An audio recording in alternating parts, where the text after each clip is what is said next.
Благодарам. Премиере, по однос на првиот дел на вашиот одговор за наративот на одредена соседна земја која што оди по Европската Унија и вели не и помагајте на Македонија, тоа може да го толкуваме, она ќе банкротира, тоа можеме да го толкуваме и како неспроведување, прво да речеме дека тоа не е европски однос, а после и неспроведување на некои потпишани договори. Но се во свое време.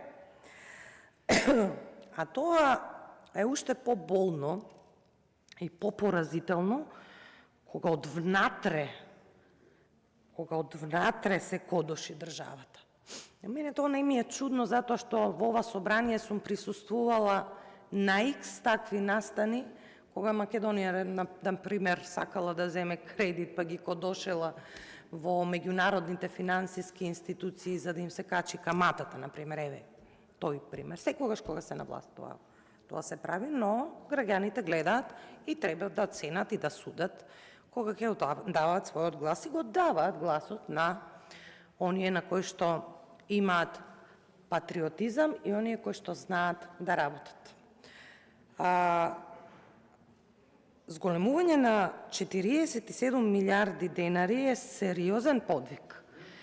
Јас би сакала да дообјасните каде, во кои ставки се крати и во кои ставки се зголемува и кои се тие дополнителни капитални објекти кои што се планираат во иднина во следните 2, 3, 4, 5 и 10 години, зошто да не.